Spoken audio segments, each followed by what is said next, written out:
Oke, Assalamualaikum warahmatullahi wabarakatuh. Kami dari kelompok 2 akan mempresentasikan materi dari kami, yaitu mengenai Decision Tree. Sebelumnya, perkenalkan, nama saya Sela Juniasara dari program studi Sistem Informasi. Kali ini saya akan menjelaskan apa itu Decision Tree.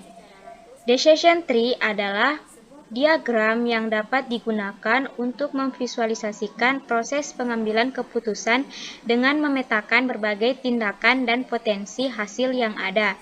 Pada dasarnya, diagram Decision Tree terdiri dari 3 elemen berbeda, yaitu node akar, ranting, dan simpul daun. Adapun untuk node akar adalah bagian diagram paling atas yang mewakili tujuan akhir atau keputusan besar yang kamu sedang coba buat.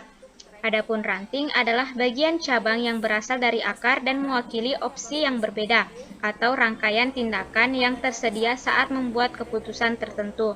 Sedangkan simpul daun, bagian ini berada pada ujung cabang yang mewakili kemungkinan hasil untuk setiap tindakan. Biasanya ada 2 jenis simpul daun dalam Decision Tree. Daun berbentuk persegi menunjukkan keputusan lain yang harus dibuat. Sementara daun berbentuk lingkaran menunjukkan hasil yang tidak diketahui atau kemungkinan perubahan peristiwa.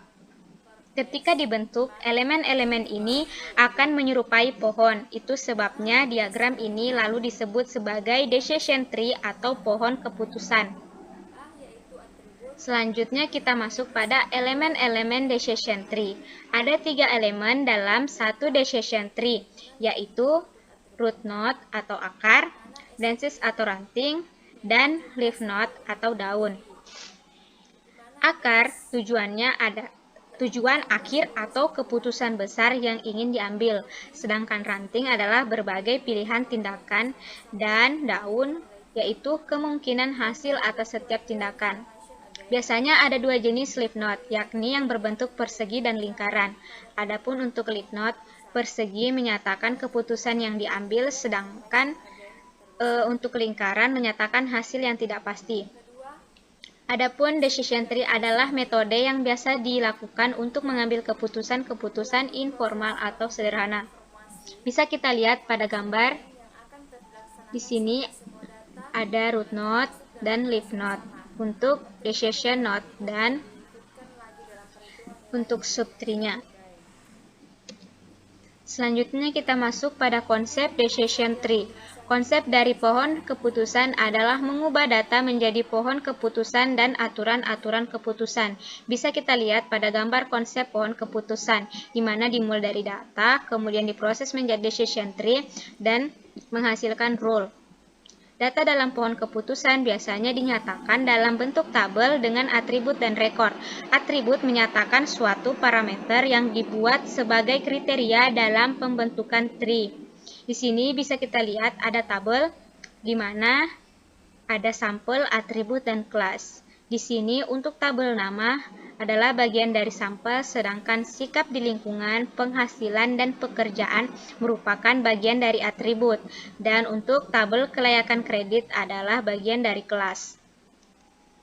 Selanjutnya kita masuk pada manfaat Decision Tree. Yang pertama, menawarkan kejelasan, di mana Decision Tree memperjelas pilihan, risiko, tujuan, dan keuntungan untuk setiap pilihan, sehingga kamu bisa memetakan berbagai kemungkinan dan pada akhirnya dapat menentukan tindakan mana yang memiliki kemungkinan sukses tertinggi. Untuk manfaat selanjutnya yaitu efisiensi, di mana Decision Tree menyajikan informasi dengan cara yang mudah dipahami sehingga dengan cepat dapat dianalisis dan membantu mengambil keputusan penting dengan efisien. Selanjutnya, kompatibilitas, yaitu teknik Decision Tree dapat digunakan dengan metodologi manajemen proyek lainnya. Untuk manfaat terakhir yaitu menghindari bias. Walaupun berkonsultasi dengan orang lain saat membuat keputusan penting bisa membantu kamu, namun terlalu mengandalkan pendapat kolega atau orang lain bisa jadi berisiko, sebab saran yang diberikan turut dipengaruhi pada bias pribadi. Sebaliknya, Decision Tree memberikan pandangan yang seimbang karena didasarkan pada perhitungan risiko dan imbalan yang kemungkinan didapatkan pada setiap pilihan keputusan. Mungkin hanya itu yang bisa saya sampaikan, lebih dan kurangnya mohon dimaafkan. Selanjutnya saya persilahkan kepada teman rekan saya untuk menjelaskan materi selanjutnya. Baiklah, di sini saya akan melanjutkan pemaparan materi dari teman saya. Decision tree mempunyai 3 tipe simpul. Yang pertama adalah simpul akar, di mana tidak memiliki cabang yang masuk dan memiliki cabang lebih dari satu. Terkadang tidak memiliki cabang sama sekali. Simpul ini biasanya berupa atribut yang paling memiliki pengaruh terbesar pada suatu kelas tertentu. Kemudian ada simpul internal, di mana hanya memiliki satu cabang yang masuk dan memiliki lebih dari satu cabang yang keluar. Kemudian ada simpul daun atau simpul akhir, di mana hanya memiliki satu cabang yang masuk dan tidak memiliki cabang sama sekali dan menandai bahwa simpul tersebut merupakan label kelas. Kemudian ada kelebihan dari decision tree. Yang pertama, mudah dimengerti dan dianalisis. Kedua, bisa dibuat secara numerik atau kategorik. Kemudian hanya memerlukan sedikit pemrosesan data di awal pembuatan. Kemudian ada mudah untuk dibuat kesimpulan. Adapun kekurangannya, decision tree itu overfitting. Rentan terhadap kesalahan dalam masalahan klasifikasi karena ada banyak pilihan. Yang terakhir, perhitungan bisa menjadi sangat kompleks, terutama jika banyak nilai tidak pasti. Ini adalah basic konsep dari decision tree atau konsep dasar dari decision tree. Di sini ada yang berbentuk kotak yang biasa disebut dengan decision atau keputusan, kemudian ada yang bentuk bundar yang biasa disebut kemungkinan atau chance, kemudian adalah garis penghubung atau fork. Kemudian ada alternatif keputusan, kemudian ada alternatif kemungkinan yang terjadi. Tahapan pembuatan decision tree yang pertama, definisikan dan rinci masalah secara jelas. Gambarkan struktur dari pohon keputusan, kemudian tentukan nilai payoff dari setiap kombinasi alternatif kemungkinan. Kemudian ada tentukan nilai peluang dari seluruh kemungkinan dan keputusan. Selesaikan masalah dengan menghitung expected monetary value atau yang biasa disebut dengan EMV. Penetapan nilai payoff. Tiap jalur dalam pohon keputusan, yaitu tiap rangkaian alternatif dan keputusan akan menghasilkan suatu nilai payoff tertentu yang dituliskan di ujung tiap cabang pada pohon keputusan. Dengan demikian, untuk menentukan pilihan di antara alternatif-alternatif yang ada, pertama-tama harus ditentukan nilai payoff dari setiap alternatif. Penetapan nilai kemungkinan atau peluang. Di setiap alternatif kemungkinan harus ditentukan nilai peluangnya. Penetapan nilai peluang dari setiap kejadian ditentukan secara subjektif atau nilai kemungkinan subjektif, didasarkan pada data yang dapat dipertanggungjawabkan. Contohnya dokumen perusahaan, hasil-hasil penelitian, data-data resmi, dan pengalaman perusahaan. Selanjutnya akan dijelaskan oleh teman saya. Bismillahirrahmanirrahim. Baiklah, di sini saya akan melanjutkan penjelasan materi yang telah dibawakan oleh teman saya. Di sini saya akan menjelaskan mengenai pohon keputusan ID tree. Interactive Dictomizer Tree atau ID tree merupakan sebuah metode yang digunakan untuk membuat pohon keputusan yang telah dikembangkan oleh Jarosz Quinlan sejak tahun 1986. Algoritma pada metode ini menggunakan konsep dari entropi informasi. Algoritma ini melakukan pencarian secara rakus atau menyeluruh pada semua kemungkinan pohon keputusan. Langkah kerja algoritma ID tree yang pertama, hitung entropi dan information gain dari setiap atribut dengan menggunakan rumus entropi S sama dengan minus P plus log 2P plus minus P kurang log 2P, di mana S adalah ruang atau data sampel yang digunakan untuk training. P plus di mana jumlah yang bersolusi positif atau mendukung pada data sampel untuk kriteria tertentu. P minus yaitu jumlah yang bersolusi negatif atau tidak mendukung pada data sampel untuk kriteria tertentu. Gain S, A sama dengan entropi S minus sigma, di mana SV per S, di mana entropi SV, di mana S sama dengan ruang data sampel yang digunakan untuk training. A yaitu atribut, V yaitu suatu nilai yang mungkin untuk atribut A. Nilai A yaitu himpunan yang mungkin untuk atribut A, di mana SV yaitu jumlah sampel untuk nilai V, di mana S yaitu jumlah seluruh sampel data. Entropi SV yaitu entropi untuk sampel-sampel yang memiliki nilai V. Tujuan dari pengukuran nilai information again adalah untuk memilih atribut yang akan dijadikan cabang pada pembentukan pohon keputusan.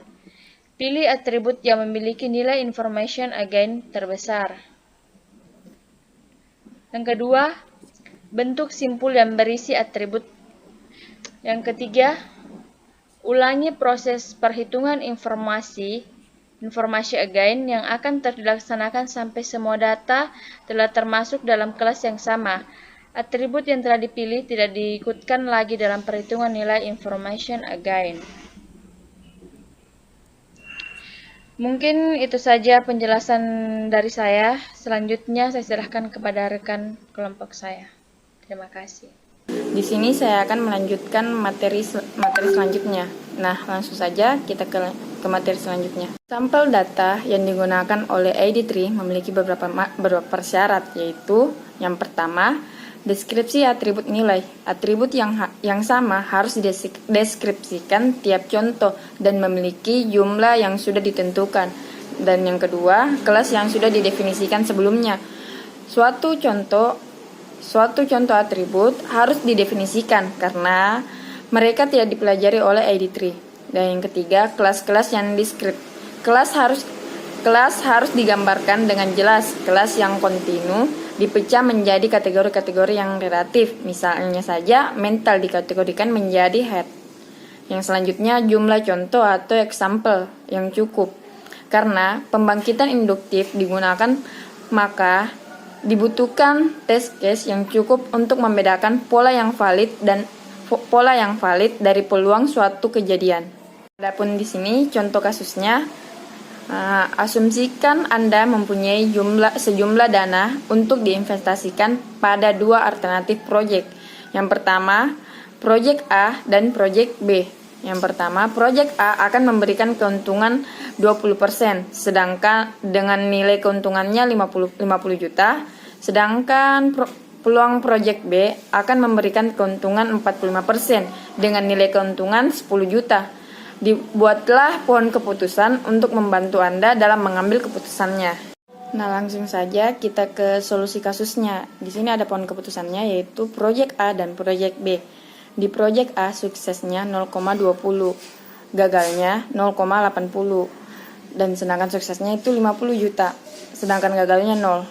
Nah, ke proyek B-nya itu suksesnya 0,45, gagalnya 0,55, sedangkan suksesnya 10 juta. 0,45 dari yang tadi yaitu 45%, dan begitupun juga suksesnya yang di proyek A yaitu 20%, 20 karena dari 20%. Nah, itulah tadi materi dari saya. Sekian, wabillahi taufiq wal hidayah. Assalamualaikum warahmatullahi wabarakatuh. Baiklah, saya Santi Ayu Lestari. Di sini saya akan menjelaskan materi yang telah dibawakan teman saya sebelumnya, yaitu dasar pengambilan keputusan. Pengambilan keputusan didasarkan pada nilai ekonomi yang diharapkan atau expected monetary value atau EMV tertinggi. Formula EMV yaitu EMV sama dengan sigma probability dikali nilai payoff yang diharapkan. Lalu selanjutnya itu ada kasus dari EMV. EMVA sama dengan sigma probability dikali nilai payoff yang diharapkan, sama dengan 0,20 dikali 50 juta ditambah 0,80 dikali 0 sama dengan 10 juta. EMVB sama dengan sigma probability dikali nilai payop yang diharapkan sama dengan 0,45 dikali 10 juta ditambah 0,55 dikali 0 sama dengan 4.500.000. Kesimpulannya itu adalah pilih proyek A. Lalu slide selanjutnya itu kesimpulan. Jadi kesimpulan dari materi ini adalah yang pertama itu pohon keputusan adalah model prediksi menggunakan struktur pohon atau struktur berhierarki. Yang kedua, pohon keputusan adalah salah satu metode klasifikasi yang paling populer karena mudah untuk dipresentasi oleh manusia. Yang ketiga, pohon yang dalam analisis pemecahan masalah, pengambilan keputusan adalah pemetaan mengenai alternatif pemecahan masalah yang dapat diambil dari masalah tersebut. Mungkin itu saja yang dapat saya jelaskan dan teman-teman saya. Kurang dan lebihnya mohon dimaafkan. Wabillahi taufiq wal hidayah. Wassalamualaikum warahmatullahi wabarakatuh.